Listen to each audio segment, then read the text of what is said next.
북한 문제와 한반도 외교 안보 뉴스를 심층 분석하는 한반도 리뷰 시간입니다.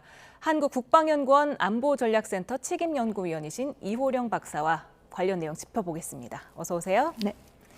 네, 시진핑 중국 국가주석이 2019년 이후 7년 만에 북한을 방문을 했고요. 예상대로 김정은 위원장이 직접 염접을 하고 극진히 대접을 하는 모습을 보였습니다. 일각에서는 황제 의전이었다 이런 말도 나오는데 맞습니까? 황제 의전이라기보다는요. 2019년에 시진핑 주석의 방북 때랑 비교를 해보면 거의 유사한 수준이다라고 볼 수가 있어요. 오히려 2019년 같은 경우에 태양 그 궁전 앞에서의 그 환영식을 했다면 이번에는 이제 김일성 광장 앞에서 환영식을 해서 오히려 그 환영식과 관련돼서는 2019년이 더 화려했다라고 볼 수가 있고요. 그다음에 많은 그 언론 기사에서는 9차례를 같이 동행을 했다라고 이야기들이 나오는데 2019년에도 8차례를 같이 동행을 했었고요. 이제 이번에 9차례라고 한다면 그때와 다르게 단간부 학교를 방문한 게 하나 더 추가가 됐습니다. 그래서 이전 대비 어떻게 동선이 더 늘어난 거 정도인 거지 전체적인 맥락으로 봤을 때는 이전과 유사한 수준이다라고 볼 수가 있겠죠. 네. 그런데 이제 시진핑 주석의 7년 만에 방북이기도 하면서 올해 첫 번째 해외 순방이었거든요. 여기에 그렇죠. 또 의미를 부여하는 사람들이 많은 것 같은데 일단 발표된 내용을 보면 혈맹 관계를 재확인했다, 전략적 소통과 협력 강화 이 표현이 자주 등장을 하는데 그렇다면 중국 입장에서는 그동안 북한이 좀 관리 대상이었다면 이번에 좀 파트너로 격상됐다 이렇게 봐도 됩니까?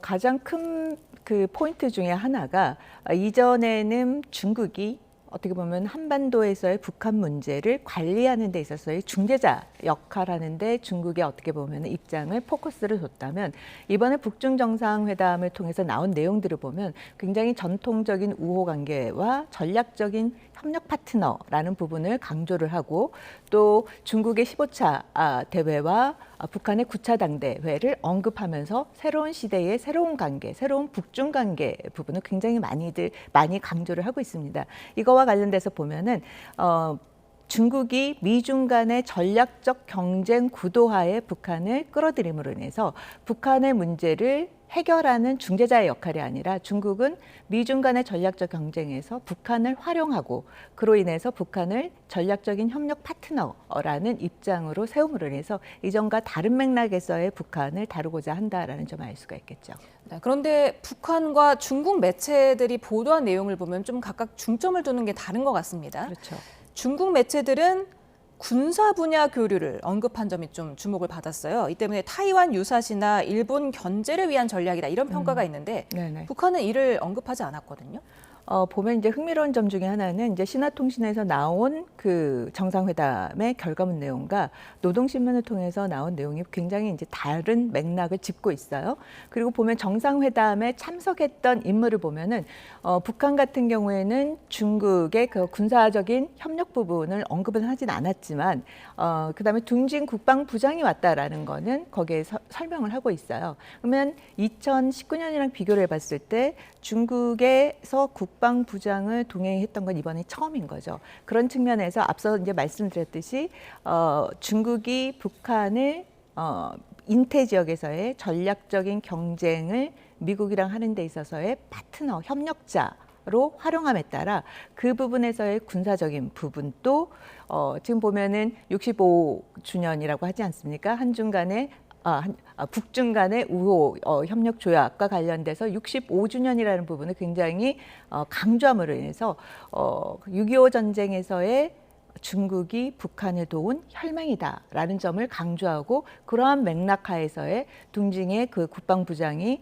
참석을 하고 신화통신에서는 그 북중 간의 군사적인 협력 부분을 강조했다라는 그 맥락에서 본다면 결국에는 중국의 목적을 보다 더 명확하게 드러난다라고 볼 수가 있겠죠. 네. 그런가 하면 또 중국 매체들은 국경 통상구 전면 재개통 등을 계기로 인적 교류를 확대하자 이렇게 제안한 내용을 보도를 했는데 북한은 또 이를 언급하지 않았거든요. 네네. 무슨 이유 때문일까요? 그 부분과 관련돼서 보면은 이번에 방문단의 그 면면은 이제 북한이 노동신문을 통해서 쭉 그 발표한 내용을 보면요. 경제와 관련된 인물 중에 우리가 좀 주목해 봐야 될 점 중에 하나가 정산재 국가발전개혁위원회 그 주임인 것 같아요. 보면은 2019년에도 보면은 허리펑이 사실상 국가발전개혁위 주임이라는 그 직책을 갖고 왔었는데 지금의 이 그 정산재와 차이가 뭐냐면 그 허리펑 같은 경우에는 부주석급이에요. 근데 이 정산재 같은 경우에는 그냥 장관급이거든요. 장관급인데 국가발전계획위원회의 그 부자 그 주임으로서의 일을 갖고 왔는데 여기가 바로 중국의 앞으로 향후의 주요 그 경제 발전 계획이라든지 거시 경제를 담당하는 입장이에요. 근데 이 전에 보면 중러 간의 정상회담을 통해서 뭐를 강조했냐면 두만강의 그 공동 협력 부분을 이야기를 했거든요. 그러면 두만강과 관련돼서 삼자가 같이 그 관심을 갖고 발전할 수 있는 게 바로 그 두만강 발전 계획을 통해서 중국이 동해로 나올 수 있는 출애권을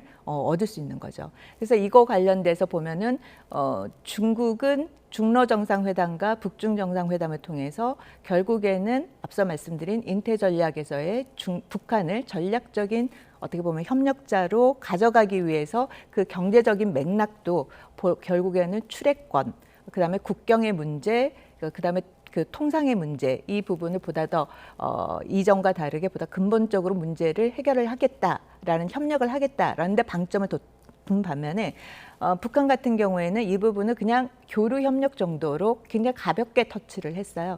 결국에는 중국 경제에 종속이 된다라는 이 부분을 어떻게 보면은 방어하기 위한 그런 목적이 아닐까라는 생각이 듭니다. 네. 근데 지금 시진핑 주석이 방북하기 전에 김정은 위원장이 새로운 핵물질 생산 공장을 시설하고 또 김여정은 비핵화 거부의지를 강하게 표출을 했거든요. 그렇죠. 그래서인지 이번 북중 정상회담에서 비핵화 이슈가 전혀 언급되질 않았습니다. 이를 두고서 시진핑 주석이 사실상 묵인한 게 아니냐 이런 분석이 있거든요. 박사님은 네. 어떻게 보세요? 그 사실상 이제 보면은 우리가 두 가지 워딩이 사라졌어요. 하나가 말씀하신 비핵화 이슈와 한반도의 안정과 평화라는 중국이 말하는 한반도의 그 평화와 관리된 3원칙이라는 부분이 언급이 되지 않았다라는 거죠.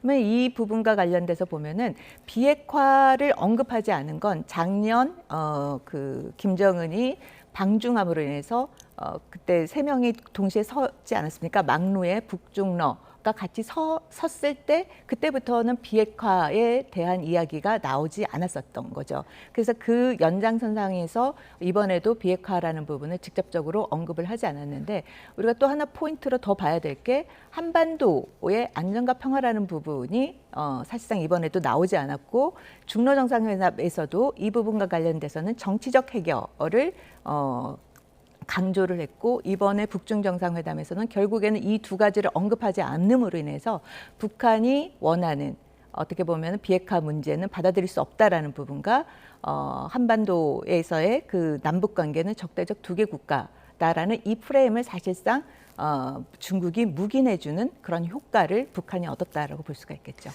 이런 가운데 한미는 이틀 전에 핵협의그룹 6차 회의에서 북한 비핵화 목표를 재확인했습니다. 사실 6개월 전에는 북한에 대한 언급 자체가 없었는데 이 북중 정상회담이 영향을 미쳤다 이렇게 봐야 될까요?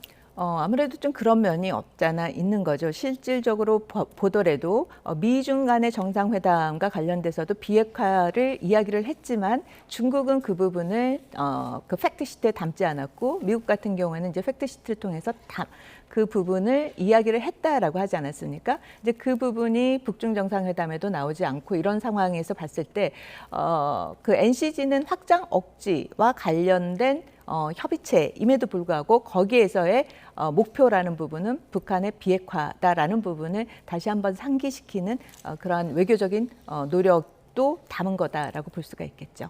이 북중 정상회담이 열리던 날에 우리 이재명 대통령이 취임 1주년 기자회견을 하지 않았습니까? 그러면서 북한의 비핵화는 장기적인 목표고 일단은 좀 중지를 시키는 게 더 중요하다면서 이제 단계적 접근을 이제 제시를 했는데 북한과의 평화 공존을 위해서라도 중국, 러시아와의 관계 관리도 중요하다 이렇게 말을 하기도 했습니다. 하지만 이제 우리의 역할 공간이 점점 줄어드는 거 아니냐 이런 우려도 있거든요. 이 부분은 어떻게 보셨습니까?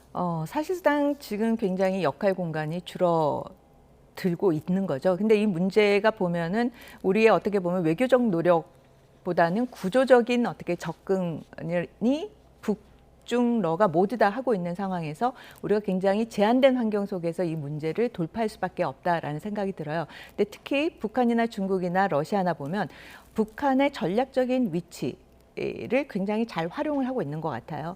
그래서 이 부분과 관련돼서 우리도 한반도에서의 우리가 갖고 있는 전략적인 위치라는 부분을 부각시킬 필요가 있고요. 또 북한과 대비했을 때 우리가 중국과 러시아에게 엄청나게 많은 전략적인 이익을 줄 수 있는 또 어떻게 보면 국가이기도 하지 않습니까? 그런 부분에 대해서 대중 정책, 대러 정책을 하고 보다 더 국제사회의 구조의 변화에 대한 여기에 대한 우리의 정책도 동시에 진행이 돼야 된다. 그래서 결국엔 북한의 비핵화를 문제 푸는 데 있어서의 그 남북 관계와 기존에 했던 그 틀에서 보다 좀 벗어나서 보다 더 큰 구조적 맥락 속에서 이 문제를 바라볼 필요가 있다라고 생각이 듭니다. 네, 마지막으로 시진핑 주석의 방북 기간에 김정은 위원장의 딸 주애가 공식적으로 등장하지 않았습니다. 뭐 비공식적으로 따로 인사를 시켰는지는 모르겠지만 이 이유를 두고 다양한 분석이 나오는데 어떻게 평가하십니까?